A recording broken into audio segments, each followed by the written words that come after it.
They always say trust takes years to build and seconds to break. But what they don't tell you is what happens in the minutes after it shatters.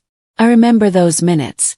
The room went quiet, even though the city outside my window was still screaming with traffic. I was staring at a message on my husband's tablet, a message I wasn't supposed to see. But I did. And it read, "You booked the hotel, right? Same suite as last time. Can't wait to be wrapped around you again. See, I'm Morgan Tate, strategist, former believer in fair fights." And in that moment I learned two things. My husband wasn't just cheating. He was cheating with her.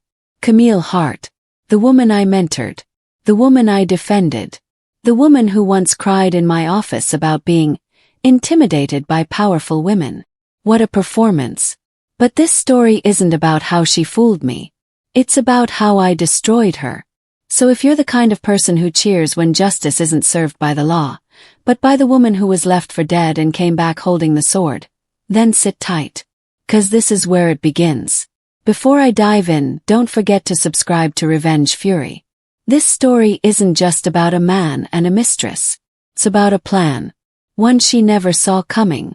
3 years ago I thought my life was golden. I was the head of strategy at Brookwell Partners, a top-tier finance firm in Manhattan. I was respected, feared even. My word carried weight in every quarterly review. I had the corner office, a brilliant team, and a marriage that, at least from the outside, looked like perfection. Evan Tate, my husband of 6 years, was the firm's golden boy. He handled mergers like he was born to close deals. Clients adored him. Interns wanted to be him. I supported him. In public and in private. We were unstoppable. Or so I thought. The day Camille Hart walked into our building, I remember thinking she was just another Ivy League recruit. Cocky, too eager, all potential, no patience. She had the look. Sharp suits, glossy hair, red lipstick that never smudged. I didn't dislike her. I just didn't notice her. Not like that. She was placed in M&A, directly under Evan's mentorship. Made sense. He was excellent at grooming new talent. But somewhere between business dinners and performance reviews, lines blurred. I saw it first at the company holiday party. Camille showed up in a black dress that clung like smoke. She laughed too loud at Evan's jokes, touched his arm when she didn't need to, and kept stealing glances in my direction. Felt something. I ignored it. But then little things started to add up. One night, Evan came home late with lipstick on his collar. "I hugged a client's wife goodbye," he said. 2 weeks later, Camille's quarterly report had my strategic forecast verbatim, and I'd never shared it. "That's just how good she is," Evan said. "Give her credit." I wanted to believe him. God, I wanted to believe him. But then came the Miami trip. Evan and I were both invited to a private finance summit in Miami, a luxury networking retreat disguised as a business trip. We were going to spend the weekend poolside, sipping aged bourbon and casually discussing 8-figure investment moves. We'd gone together before. It was our thing. 2 days before the flight, Evan told me he forgot to RSVP for me. "It's overbooked," he said. "Next year for sure." He kissed my forehead and left for the office. But what he didn't know was that I never unsubscribed from our corporate travel confirmations. And that's when I saw it. 2 names, 1 reservation. Evan Tate. Camille Hart. Felt like swallowing glass. I sat there on the floor of our walk-in closet, staring at the email. My hands were shaking but my mind was still. 'Cause everything suddenly made sense. The extra grooming. Changed passwords. The working late. He wasn't being careless. He was preparing for life without me. And Camille. She was climbing. And I was in her way. I didn't scream. I didn't call him. I didn't even cry. What I did was watch. I started with Camille. Quietly. Carefully. I reviewed every public report she'd submitted. And I found patterns.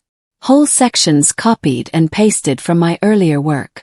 Timelines she manipulated to make herself look like the one closing deals Evan had finished weeks before. Client notes with names she shouldn't have had access to. She was more than a mistress. She was a thief. While they were sipping cocktails in Miami, I began collecting Slack messages, internal memos, office keycard records, anonymous screenshots from an assistant who also noticed Camille was playing both sides of the boardroom. I wasn't just building a revenge plan. I was preparing a professional death sentence. And still, I stayed quiet, because I wanted her to feel safe. I wanted her to believe she was winning. Camille was walking around that office like she owned it. Wearing designer heels Evan probably paid for, tossing her hair in meetings, correcting senior partners with a smugness only someone sleeping with power could afford. What she didn't know was that I had already started moving the chess pieces. I reached out to 2 clients, discreetly, who had flagged unprofessional behavior in recent calls. I asked them to send feedback to HR. I didn't tell them who it was about. They didn't need to know. I planted a seed during a partner lunch about Camille's sudden access to sensitive project files. I praised her, but added a note of concern about her accelerated rise. It didn't take long. The board noticed. Char raised eyebrows. Whispers began. And Camille, she kept grinning. She thought she was untouchable. But here's the thing about climbing too fast. You don't feel the floor when it's pulled out from under you. They came back from Miami glowing. Both of them. Evan was suddenly lighter, relaxed in a way I hadn't seen in months. Camille, on the other hand, well, she didn't bother hiding it. She floated into Monday's all-hands meeting wearing a linen suit 2 shades too expensive for her salary, and a smug little smirk like she'd won the lottery. I watched her cross her legs, lean back in her chair, and speak over a senior partner with all due respect, before rephrasing his entire pitch in a tone that dripped condescension. She was daring people to notice. And no one did. Except me. Evan barely looked at me during that meeting. Not even a nod. That told me everything. He was fully hers now. But here's the thing Camille didn't understand. I don't burn down houses in anger. I remove the roof 1 nail at a time. The days after their return, I was methodical. I'd already gathered the receipts. Now I began the strategy. Not to punish them emotionally, but to collapse their foundation, professionally. First, I made myself smaller. I stopped offering bold insights in leadership meetings. I let Camille interrupt me. I let her correct my figures in front of junior analysts. And every time she did, I'd smile, thank her, and adjust as if she were right. She wasn't. And that was the point. A week later, a partner pulled me aside and said, "You've been off lately. Everything okay?" I nodded and told him I'd been working on long-range forecasting, deep in data. The truth. I was working on Camille's professional obituary. Next came her first solo pitch. It was a big deal.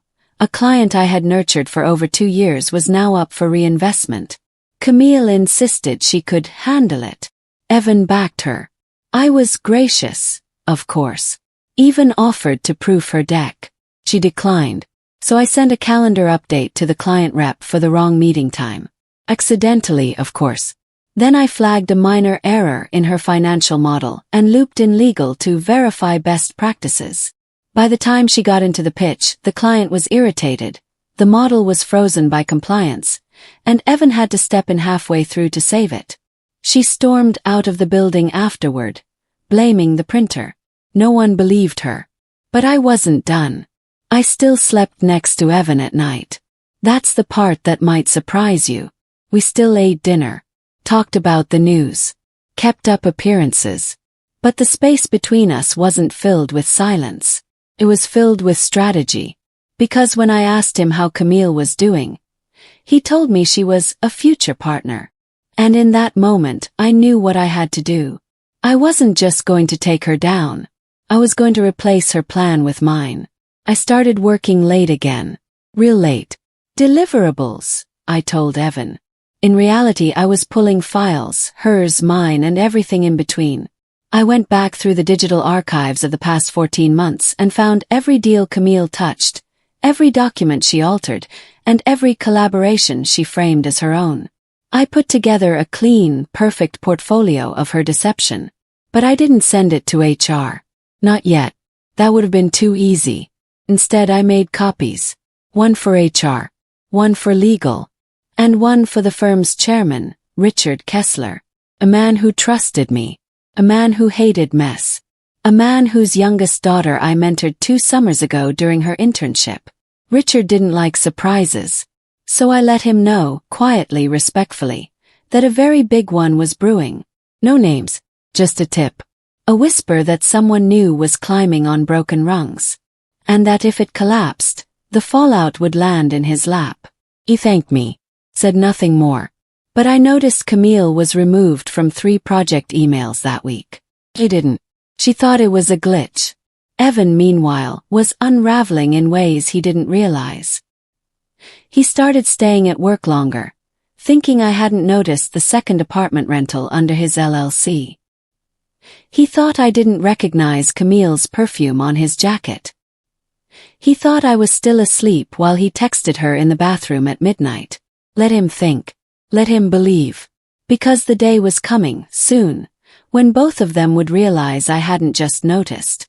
I'd been planning. 3 weeks after Miami, Camille got bold. She walked into my office, and said she was going to be transitioning into more client-facing responsibilities, and wanted to collaborate more closely with me. Translation. She wanted my accounts.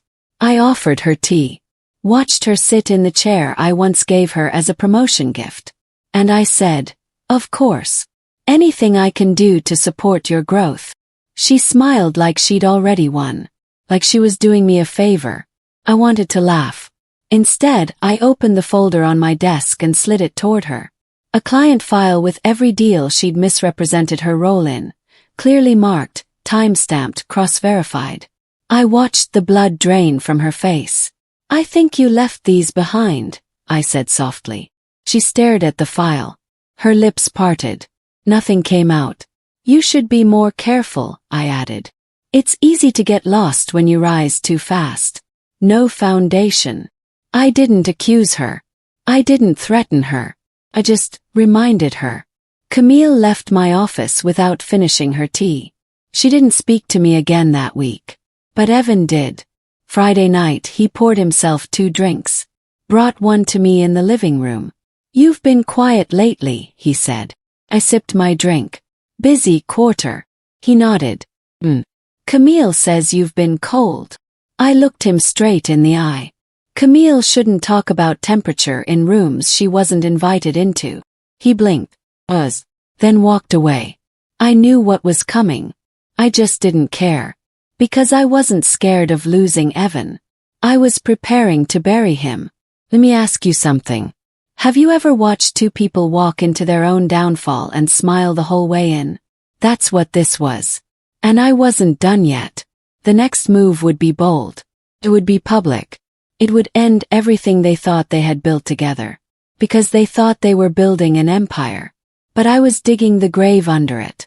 Camille gets blindsided at a company event. And Evan. He realizes far too late that I never once stopped being his biggest threat. The office anniversary gala was Camille's idea. She pitched it to the events committee like it was some brilliant rebrand. A celebration of legacy and leadership, with a twist of modern edge. She even volunteered to MC it. Course she did. It was going to be held at the Apex, a luxury rooftop lounge with skyline views and an open bar. The kind of place people posed for LinkedIn headshots in front of just to prove they belonged. Camille didn't just want to be admired. She wanted to be worshipped. What she didn't know was, this night would be her last time on stage. I spent 2 weeks preparing. Not the guest list. Not the logistics. The stage. The spotlight. The message. You see, people in our firm don't fall because they fail. They fall because they embarrass someone powerful. And tonight she would do both. I arrived 15 minutes before Evan and Camille, dressed in a simple black gown, sleek hair, no flash. I wasn't there to impress. I was there to finish something. Camille arrived like she was walking into the Met Gala. Gold satin dress, heels high enough to kill in, and Evan glued to her side like the prop she'd always wanted him to be. People whispered. They weren't hiding anymore. The event began. There were polite speeches, Toast to success. Slideshow montages of quarterly wins and glossy photos of executive trips. Then Camille took the mic. Brookwell Partners has always been about integrity, innovation, and ambition, she said. We build empires here. And tonight, we honor those who make it possible. She gestured to the partners' table. Me. Smiled. Then she flipped to the presentation she'd prepared. Slides glowing behind her. The second slide caught my eye immediately. 'Cause it was mine. My pitch template. My layout. My exact words. Lifted, rearranged slightly, but undeniably mine. The room applauded. And that's when I stood up. I walked calmly toward the side stage monitor and tapped one of the AV techs. Could you pause the feed? Asked gently. He hesitated, but my badge carried weight. I stepped up beside Camille, took the mic, and smiled like I was about to add a heartfelt note. What a powerful sentiment, I said, turning toward the audience. Camille, your words about integrity really moved me. She nodded, confused but proud. I'd like to add something, I continued, about how we protect the work we build, and how we recognize when someone else tries to claim it as their own. Click the remote. The screen split. On the left, Camille's current slide. On the right, a dated document. My original presentation, time-stamped and stored in our firm's drive 6 months earlier. There was a hush. Tightening. I didn't accuse. I just let the comparison speak. I'm honored to see my strategic framework live on, I said calmly. Though I do wish I'd been credited. After all, we're about integrity here. Aren't we? The silence was suffocating. Camille froze. You could see her mentally trying to flip it, explain it, reframe it, maybe even deny it. But the timestamps were clear. The plagiarism undeniable. Evan stood behind her, red-faced. He looked at me like he wanted to pull the fire alarm and disappear. Instead, I stepped away from the mic, handed it back to the event organizer, and walked straight to the bar. By the time I got my drink, Camille had vanished. Char quietly followed. And Evan. He chased me into the hallway. What the hell was that, Morgan? He hissed. I turned, took a slow sip and said, that was me protecting the company. And my work. Something you should have done. She's under enough pressure, he argued. You didn't have to humiliate her. I raised an eyebrow. You mean like how you humiliated me? When you took her to Miami and booked the same suite we spent our anniversary in last year. His mouth opened, then closed. He leaned in. Here's what you're not getting, Evan. You didn't just betray me. You underestimated me. And that was your real mistake. I walked away. The next day, Camille was suspended pending investigation. An email went out from HR, neutral language, but the message was clear. I didn't gloat. Didn't spread rumors. I let the silence grow legs. 3 days later, I was asked to sit in on the follow-up meeting between legal and the board. As a witness. As a trusted advisor. I wore navy blue. No makeup. I wanted to look steady. Unshakable. Camille showed up late. Spuffy. No heels. She tried to talk around the documents. Blamed overwork, inspiration, and miscommunication. Then Richard Kessler spoke. Miss Hart, he said, voice low. Your ambition blinded you to the very foundation of this firm. We don't reward theft. We remove it. And just like that it was done. Camille was escorted out of the building an hour later. No goodbye. No closure. I stood by the window of my office and watched her get into the back of a rideshare. She didn't look up. Didn't turn back. She was gone. But this story wasn't over. Not yet. 'Cause Evan was still here. Still pretending nothing had changed. Still sleeping in my bed. Still thinking I wouldn't go further. But I was just getting started. You see, Camille had been his pawn. But Evan, he was the king. And I was ready to tip the board. After Camille was escorted out of the building, I expected Evan to come home that night spinning some wild narrative about how unfair it all was, how she'd been framed, how maybe I had something to do with it. But when he walked through the door, he said nothing. He didn't even look angry. He just looked tired. Like the scaffolding he'd built his fantasy life on had finally crumbled. He went straight to the shower. Didn't even ask what was for dinner. Didn't ask if I was okay. Didn't even try to lie. That was the first sign that he knew. Not what I'd done, but what was coming. We didn't speak for 3 days. He went through the motions. Suited up, headed to the office, made polite conversation when he had to, but there was a stiffness to him now. Like he could feel the noose tightening but couldn't find the rope. Meanwhile I was polite, respectful, graceful. I cooked, cleaned. I even left a bottle of his favorite scotch on the counter with a little note. Rough week. You've got this. M. He probably stared at that note longer than he'd admit. 'Cause this time, I wasn't lashing out. I was luring him in. The firm was buzzing. Camille's departure had created a ripple effect. Junior analysts whispering in elevators, clients calling to check in, partners suddenly reviewing presentation archives like their reputations depended on it. 'Cause maybe they did. It was a house of cards. And Camille was just the first gust of wind. Evan tried to pretend he was above the noise. He called a team meeting 2 days later, laid out new strategies, spoke confidently about moving forward and setting standards. He even glanced at me a few times during the speech. But I didn't smile, didn't nod. I just took notes, because he didn't know what I'd already done. A month ago, I'd started pulling every financial discrepancy tied to Camille and Evan's joint projects. Expense reports, client dinners charged twice, 2 strategy retreats that looked suspiciously like romantic getaways, and 1 particularly reckless transfer of discretionary budget funds marked as consulting, paid to an LLC owned by one of Camille's old roommates. It was amateur, floppy, stupid, and traceable. I printed everything, bound it in a leather report folder, labeled it discretionary expenditures, Q2, Q4. Then I slid it into the CFO's inbox with a post-it. Flagged during audit. Might need legal eyes. MD. I knew it wouldn't take long. And I was right. The audit launched 2 days later. They called it a compliance sweep to avoid raising alarms. But the moment legal got involved, the whole senior team started watching their backs. I didn't need to say a word. I just showed up to work every day and did my job perfectly. Evan tried to act calm. But he started slipping. Missing emails. Snapping at assistants, calling late-night meetings with the partners that ended in hushed arguments behind closed doors. He cornered me in the copy room one afternoon. Voice low, eyes bloodshot. "Did you do this?" he asked. I didn't blink. "Do what?" He leaned closer. "You know what?" I looked at him like he was insane. Then I said, "If something's wrong, Evan, you should talk to legal. I'm sure they'll listen." I walked out before he could respond.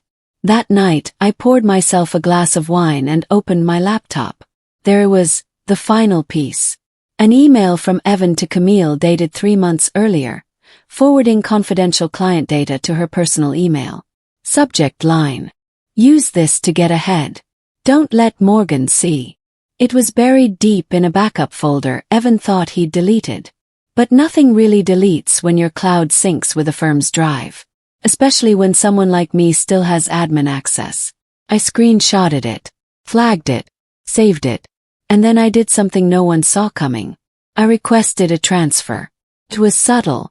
I sent a formal email to HR citing professional misalignment and seeking new challenges. Requested a transition to the West Coast Division, San Francisco. New branch, new market, higher role. I CC'd Richard Kessler. 3 hours later I got a reply. "We'd be thrilled to offer you the regional VP position. Effective immediately." Packed my office quietly. Word spread by the end of the day. No one said it out loud, but everyone knew what this meant. I wasn't leaving because I lost. I was ascending because I'd won. Evan found me at the elevator. "You're running?" he asked. I turned to him. Measured. "No," I said. "I'm rising." He stepped forward. "Morgan, whatever this is, whatever you think I did, can we talk?" Pause. then leaned in, just close enough for him to feel my breath. You had everything. My trust, my partnership, my love. And you gave it away for a woman who couldn't even keep her own resume straight. He flinched. I didn't destroy you, Evan, I whispered. You just made it easy. The elevator doors opened. I stepped inside and left. A week later, I stood in my new office. Top floor. Full view of the bay. My name on the door. I received an internal memo that afternoon. Following recent compliance violations and pending investigation, Evan Locke has stepped down from his position as executive director. An interim leader will be appointed shortly. I stared at the screen for a moment. Then I closed my laptop and smiled. Because I hadn't just survived what they did to me. I'd rewritten the ending. And this was only chapter 1. You would think that after everything, Evan would just disappear. That he'd take his bruised ego, vanish from the scene and learn, finally, that there are consequences to playing games with people who once loved you. But no. He did what men like Evan always do. He tried to rewrite the story. 2 weeks after I started in San Francisco, I got an email. No subject. No greeting. Can we talk? I stared at it for maybe a full minute. Then I deleted it. 3 hours later, a call came through on my office line. Blocked number. I let it go to voicemail. His voice was waiting on the other end like a ghost. Morgan, please. I know things got twisted. Messed up. I know that. But you and we had years together. Doesn't that mean something? Did. It meant I gave the best parts of myself to a man who used them as a launchpad for his betrayal. I didn't respond. Not that day. Not that week. He kept trying. Text him. Even an anonymous flower delivery with a blank card. As if petals could erase what he'd done. I wasn't angry anymore. That was the strangest part. Anger had fueled the first half of my revenge. Now I just felt clear, focused, and strangely cold. It was the quiet sort of resolve that comes after surviving a storm. Not victorious, not gloating, just win. And that, I think, terrified Evan more than anything. The industry moved quickly after his departure. Whispers started. His name came up less and less in client meetings. Former colleagues who used to brag about working with him suddenly distanced themselves. Then came the real blow. An internal source forwarded me a resume. Evan had applied for a role at a mid-sized investment firm across town. A strategic growth consultant position. On the surface, it looked impressive. His LinkedIn was polished, full of vague executive buzzwords and inflated achievements. But buried in the resume, a list of references. 2 of them had already called me. They didn't ask for details. They didn't need to. They just wanted to know if the rumors were true. I didn't lie. I simply said, check the audit logs from Brookwell. Make your own conclusions. I never heard back from either of them. But I did hear that the firm went with another candidate. 1 week later, Evan emailed me again. You're really trying to destroy me now. After everything. Still no subject line. Still no greeting. Still pretending he was the victim. I didn't reply. But I did something else. Small, precise move. Called in a favor. You see, during my transition to San Francisco, I'd become close with Jenna, our regional marketing VP. Innocence. The kind of woman who'd fought tooth and nail to stay relevant in a boys' club. She respected what I'd pulled off in New York. Even admired it. I asked her casually during lunch one day, do we still sponsor that annual Women in Finance panel? Of course, she said. It's next quarter. Why? I'd like to speak at it, I said. But I want it off record. Just us. No cameras. She smiled. She knew exactly what I meant. The event wasn't huge. Maybe 60 women in a mid-sized conference room with coffee, wine, and notepads. But they were powerful. Department heads, rising VPs, founders, recruiters. The theme that year was red flags. How to spot a toxic mentor. I didn't name Evan. I didn't need to. I spoke about patterns. About praise that turns into ownership. about how collaboration becomes exploitation, about how loyalty is manipulated into silence. I ended with a quote. Burnout isn't just about too much work. It's often about too much betrayal. They stood when I finished. Later that night, I received a message from a recruiter who'd attended. We've been circling a candidate for a VP strategy role. Something felt off. Turns out he's your ex. She ended the message with, we passed. Evan didn't reach out after that. Not for a while. But people sent me screenshots. He'd started posting on LinkedIn long-winded thought pieces about corporate betrayal and the dangers of office politics. It reeked of desperation, of a man trying to control the narrative. But the comments were quiet. The likes were few. And each week, his name felt further and further away from the rooms that mattered. And then came the final moment. I was asked to attend a roundtable for a global investment summit, closed-door invite-only. The kind of meeting that shaped policies and partnerships behind the scenes. I flew to Manhattan, checked into my hotel, reviewed my notes. And the night before the summit I got a call. Block number. This time I picked up. I didn't say anything. But I listened. It was Evan. His voice was slower now. Broken. I just wanted to say. You were right. About everything. Waited. I miss you, he whispered. Not just who you were to me. But who you were, period. You always saw the game clearer than anyone else. There was silence. Then he added. I don't expect forgiveness. I just hope you know, I never meant for it to end like this. And for the first time since this all began, I felt peace. Not because he apologized. Not because he was hurting. But because I realized I didn't need revenge anymore. I'd already won. The next morning, I stood before that round table in a navy suit, heels firm on the marble floor, and spoke about resilience, about integrity, about building not just wealth but worth. I didn't think of Camille. I didn't think of Evan. I thought of the woman I was when this story began. Lonely, blindsided, shattered. And the woman I had become. Steady, strategic. Oh, I never called Evan back. He faded into the industry shadows. Last I heard, he was consulting for a startup no one could name. As for me, I had more than a title, had control. And I knew something he never did. When a woman rebuilds after betrayal, she doesn't just recover. She rewrites the rules. And she never hands the pen over again. It had been nearly 6 months since I'd last heard from Evan. I won't lie. Some nights I still felt him like a ghost at the edge of my memory. Not the man he became at the end, but the one I once loved. The one I used to wake up next to before I realized he was more mirror than man. Only reflecting what he wanted me to see. But grief isn't always loud. Sometimes, it's just a silence that lingers in a room long after you've moved out. Still, I had work to do. The new West Coast division was expanding. I was hand-picking my leadership team, reviewing new client portfolios, speaking at panels, and, unexpectedly, getting invitations to serve on advisory boards. And that's when I met her. Eva Brooks. She was one of the new hires.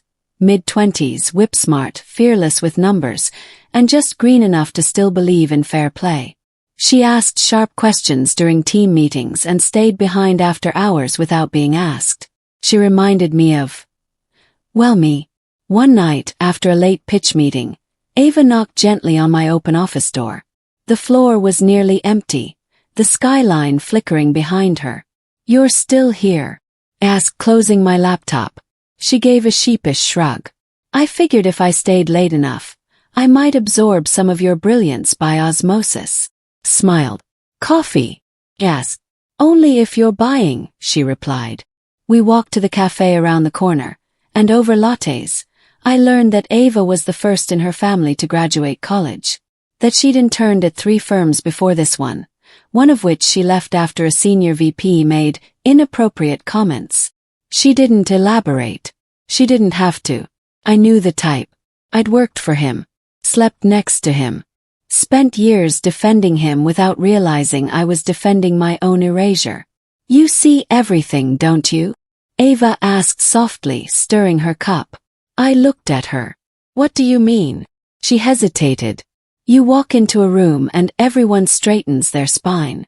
It's like, you've already done all this before. I have, I said quietly. And that's exactly why I know what to look for. The next few weeks passed in a blur. I gave Ava a stretch assignment, handling part of a portfolio pitch to a difficult high-net-worth client. She nailed it. But the day after that meeting, something happened that made my stomach twist. I received a flagged alert from HR. It was an informal concern, submitted anonymously. Apparently, a senior associate named Brent Foster had been mentoring Ava too aggressively, showing up at her desk uninvited, messaging her after hours, making comments that danced on the edge of professionalism. It wasn't the first time Brent's name had floated in whispered complaints, but this was the first time someone had spoken up. And I had no doubt who it was. I called Ava into my office later that afternoon. Her smile faltered the moment she saw my face. She sat down slowly. Am I in trouble? No, I said. But I need you to be honest with me. Has Brent crossed a line? She looked down at her hands, picked at the edge of her thumbnail. He's persistent, she said finally. He hasn't touched me or anything. But the way he talks to me, it's like he's trying to test how far he can go before it becomes a problem. Her voice cracked just slightly. I inhaled slowly. I remembered that feeling. The blurry space between discomfort and violation. The gaslighting. The way you convince yourself it's not bad enough to report. Because if you do, suddenly you're the problem. You did the right thing, I told her. But I didn't even name him, she said. You didn't have to, I replied. I know his type. And I've been waiting. That night I stayed late. Again. Pulled every message, calendar note, and internal chat log Brent had access to. Ava wasn't the only one. 2 other junior analysts had left mysteriously within months of joining his team. One of them had submitted a vague resignation note citing team culture misalignment. It wasn't evidence, but it was enough. I scheduled a meeting with Jenna and our head of HR the next morning. I laid it all out, quietly, only, not as an accusation but as a pattern. Jenna leaned back in her chair when I finished. I knew he'd be a liability, she muttered. But I didn't think it would hit us this close. What do we do? Tar asked. Start with a compliance review, I said. Make it procedural, quiet, but real. If anything comes up, we escalate. And escalate it did. Within a week, Brent was asked to take a leave of absence. He cleaned out his desk without a word. Never even looked at Ava. Never said goodbye. And once again I found myself watching a man slink away, not because I'd destroyed him, but because I'd simply refused to protect him. Ava knocked on my office door later that day. You didn't have to do that, she said. I know, I replied. But I did. She nodded slowly.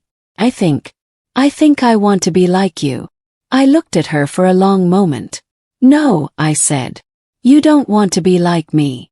She blinked. Why not? Because you still have a chance to be better. That night, I walked home and realized something.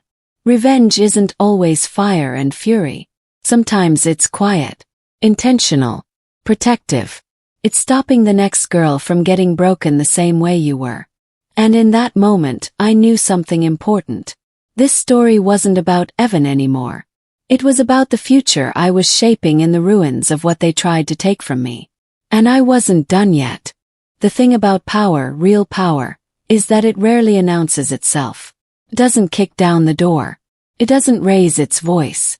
Just enters the room and the temperature changes. I noticed it most in the small things. When I asked a question in a meeting, people paused before answering. When I suggested an idea, they didn't just agree. They adjusted their plans around it.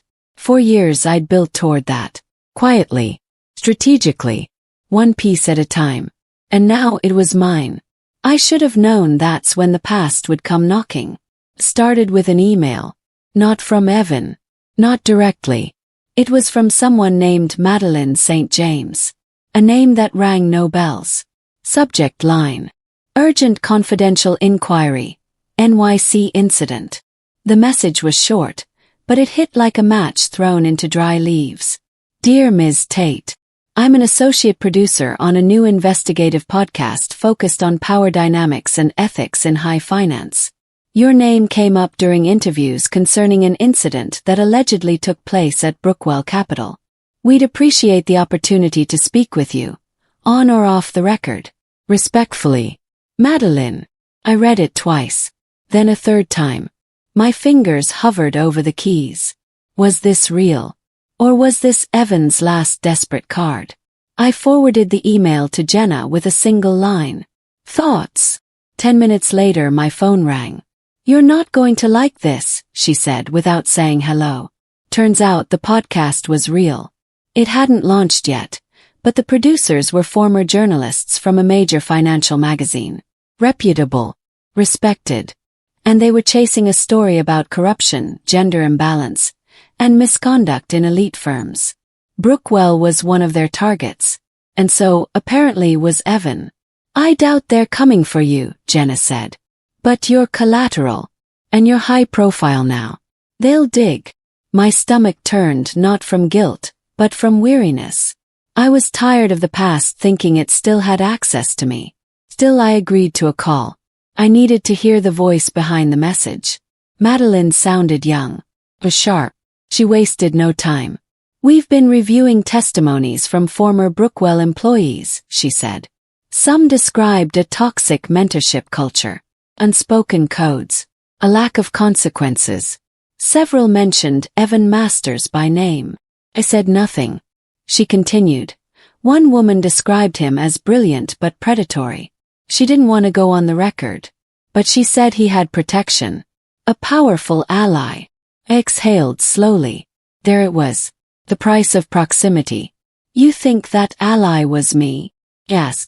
We don't know, she said. But your names were linked. Often. I almost laughed. Yes, I said. Because I was married to him. A pause. Then, I see. I leaned forward. Do you? I didn't give her the full story. Not yet. But I gave her enough. That I'd risen at Brookwell on my own merit. That I didn't know at the time how he manipulated others. That when I found out, I didn't stay silent. And most of all, that I wasn't afraid of what she would publish. I have nothing to hide, I said finally. And if you need the names of the women who were really impacted, I can help you find them. But do not confuse association with guilt.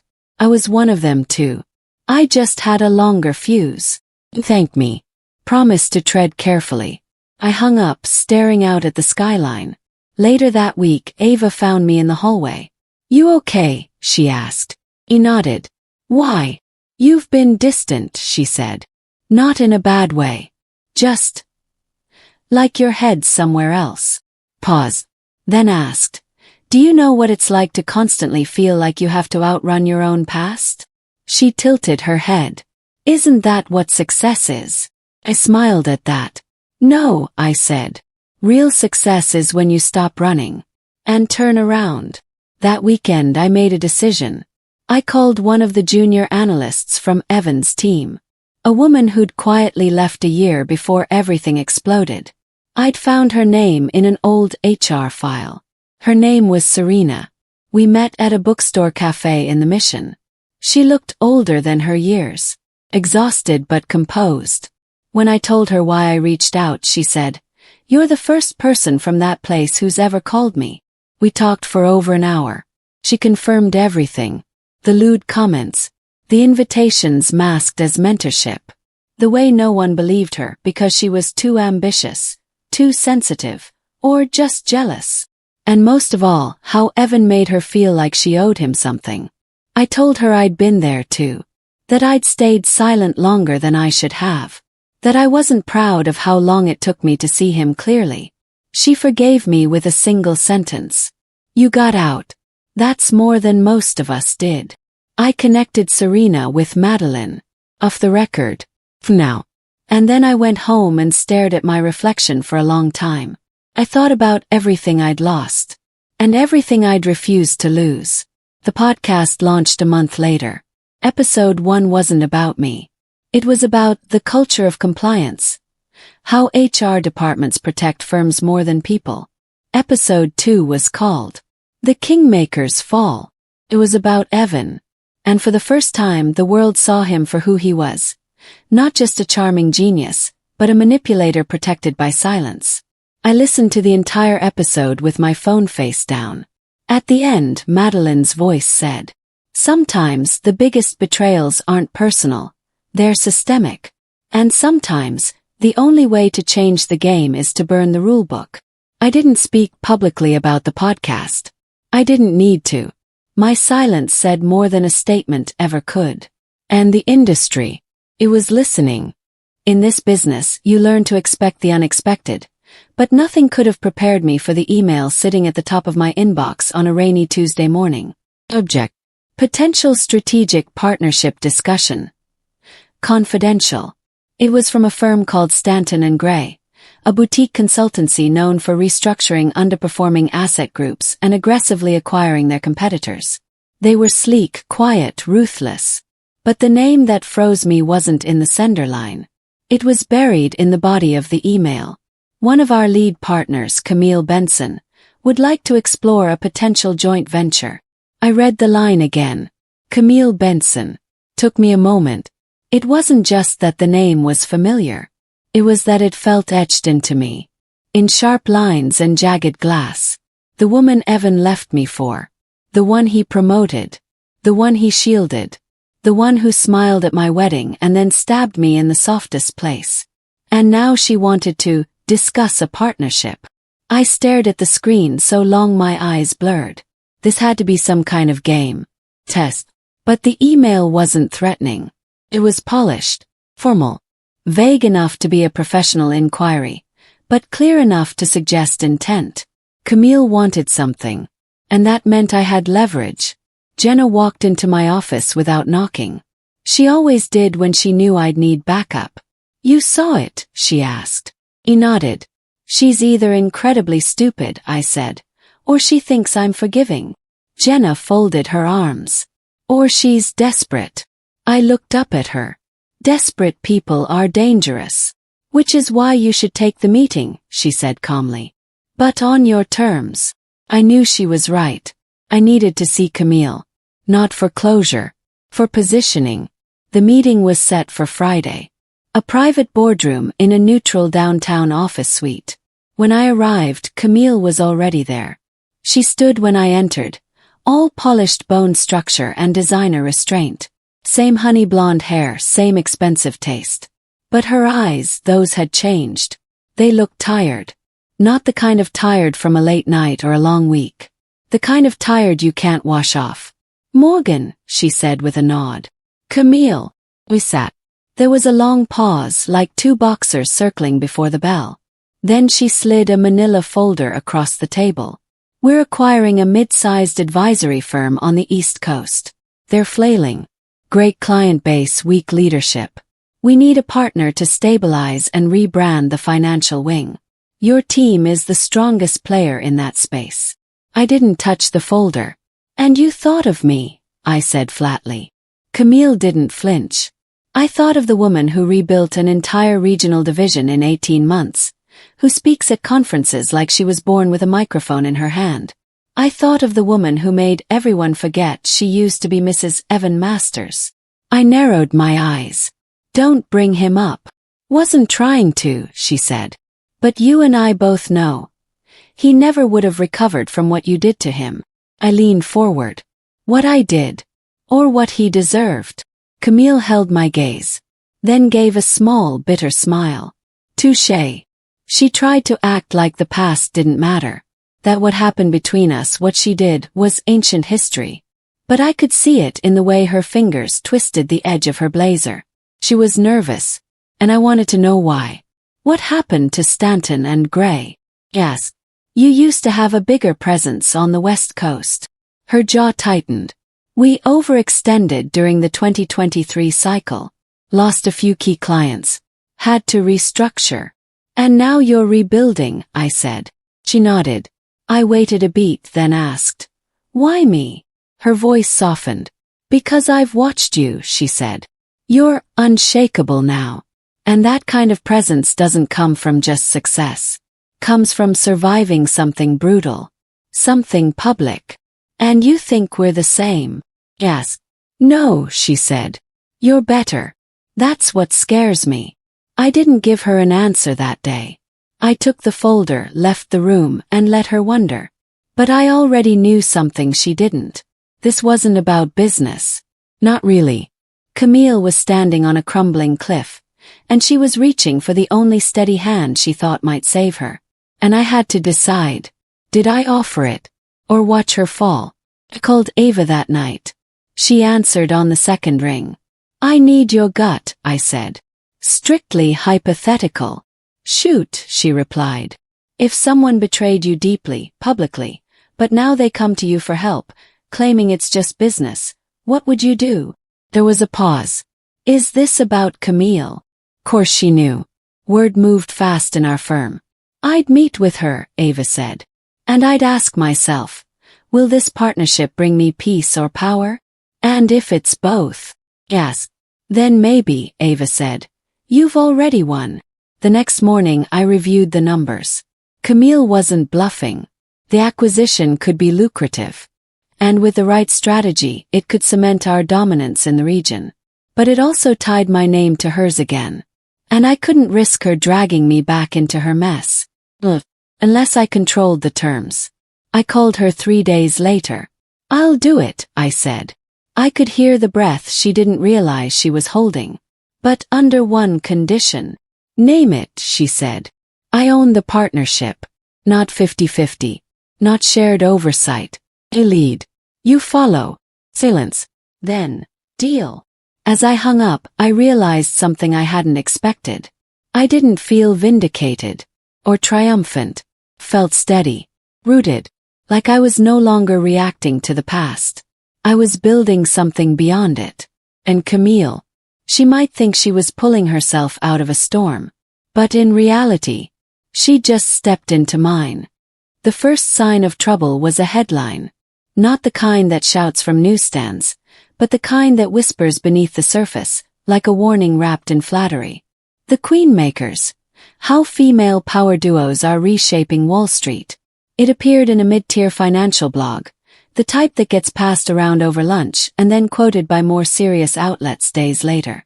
And right there in the third paragraph, as if casually mentioned, sources say Morgan Tate of Hallberg and Company is entering an exclusive partnership with Stanton and Gray's Camille Benson, a surprising union given their historic tension during the Brookwell shakeup.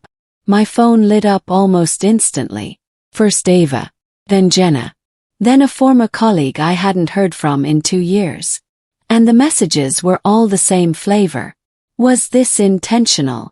Are you okay with this exposure? Need me to do some damage control?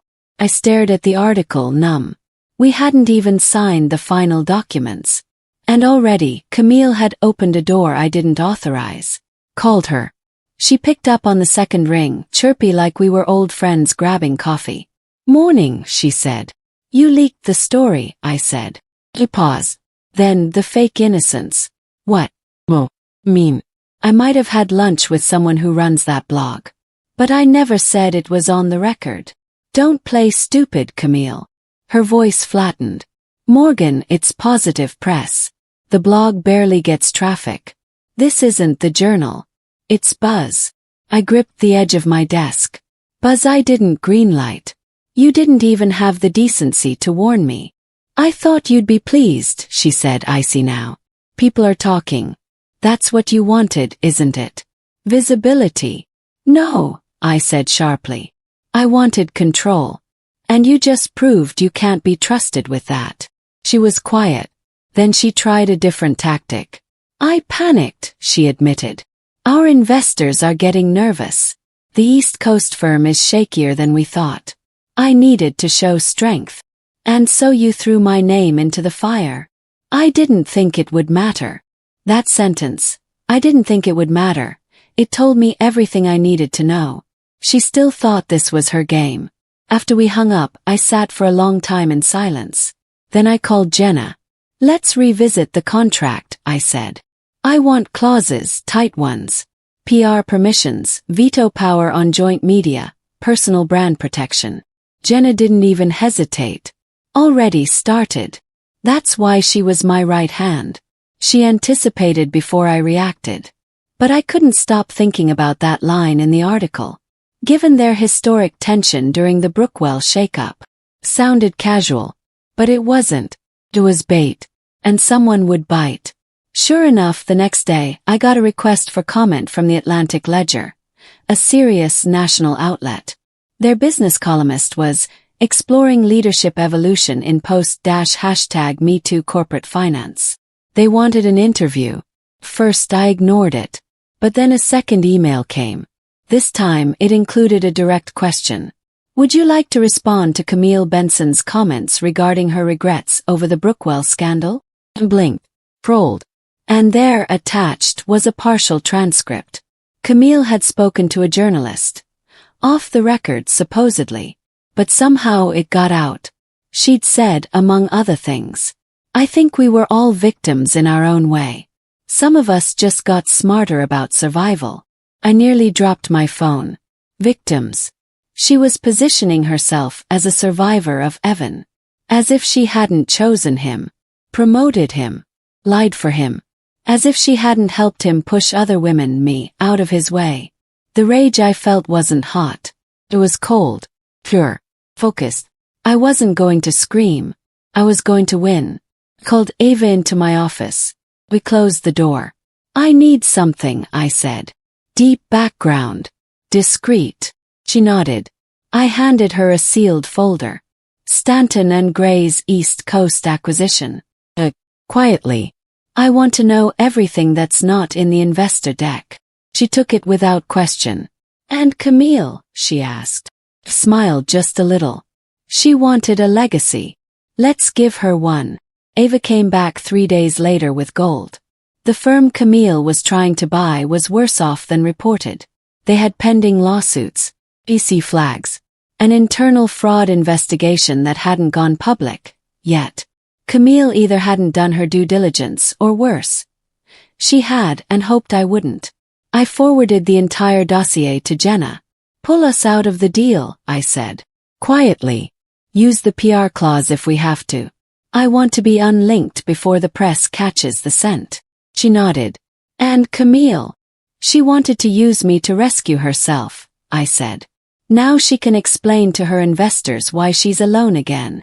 The next week, the Atlantic Ledger published their piece. Not about Camille. Not about Evan. It was about me. Headline. From Scandal to Strength. Morgan Tate and the Rise of Quiet Power. The article was sharp, respectful, balanced. It didn't ignore the Brookwell chapter, but it reframed it. Not as scandal but as survival. Not as weakness but as transformation. And Camille. She was barely mentioned. Just a footnote. Exactly where she belonged. 2 days later, I got a text from an unknown number. Just 4 words. You win. He's gone. It was Camille. No context. No follow-up.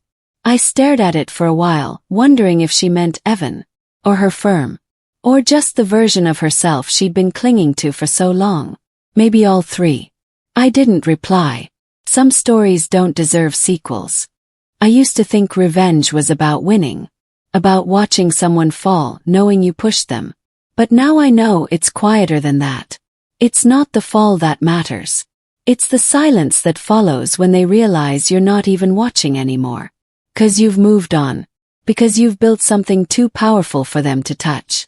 That's where I stood now. Above it all. And completely done. It started with an invitation. Private one. Embossed. No logo, no flashy branding. Just an elegant card with 2 words in black ink. The founders. First I thought it was a mistake.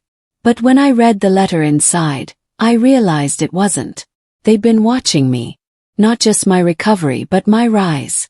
They saw how I stepped out from Evan's shadow, survived the scandal, dismantled Camille's leverage, and rebuilt something 10 times stronger. They didn't want me to join them. They wanted me to lead. The Founders was an exclusive venture capital collective. Discreet, global, and backed by some of the most powerful women in finance, tech, and media. They weren't interested in press. They were interested in power. In building an ecosystem that funded other women who'd been silenced, sabotaged, or underestimated. And they wanted me to run the finance wing. I read the offer 3 times before calling Ava. She screamed when I told her. "I knew it," she said. "I knew you weren't done. Not even close." And she was right. Because something inside me, something fierce and unfinished, was still hungry. Not for revenge. For legacy. My final week at Hallberg and Company was strange. People treated me like I was already a ghost. They smiled a little too wide, spoke a little too softly. Like they were afraid of what I might take with me or leave behind. Jenna cried when I told her the news. Not because she was sad, but because she was proud. "You did it," she whispered. "You built something no one can take." I handed her a sealed folder. "What's this?" she asked. "Your promotion," I said. "You're the new regional director." Her hands trembled. "Go make some noise," I said. "But the classy kind." She laughed through tears. And I walked out of that office without looking back. The first board meeting at the Founders was held at a restored chateau in the south of France. Not flashy, just timeless. Like the women in the room. There were 11 of us. Each one had a story. None of them shared it. We didn't need to. We knew. I sat at the head of the table. Camille wasn't here. Evan wasn't here. And for the first time I felt no trace of either of them inside me. I wasn't the woman he betrayed. I wasn't the woman she tried to break. I was Morgan Tate. And I owned this moment. They gave me my division that night. And a single rule. Build what no one else would dare to. So I did. I funded startups led by women who had NDAs forced down their throats. I backed whistleblowers who lost everything after speaking truth. I seeded founders who were told they were too loud, too old, too complicated. I told them all the same thing. Don't wait for the world to give you permission. Take the damn pen and write it yourself. Months passed. One morning, while reviewing pitches in our London office, I got an email from an unfamiliar domain. Subject, Camille Benson. Opened it. Inside was a forwarded news release. Camille had quietly stepped down from Stanton and Gray. No explanation. No new venture. No blaze of glory. No redemption arc. Just a footnote in someone else's legacy. I stared at the screen for a long moment. And then I did something unexpected. I whispered thank you. Not because I forgave her, but because she gave me the gift of awakening. Without Camille, I might have stayed safe, comfortable. Instead, I became unshakable. Now, when people ask me how I did it, how I rose after everything burned, I tell them the truth. I didn't rise after the fire. I rose through it. And the ashes. They didn't bury me. They became the foundation. If you felt empowered by my story, subscribe and turn on notifications for more real and raw stories of revenge, reinvention, and rising stronger. This is Morgan Tate, and I'm just getting started.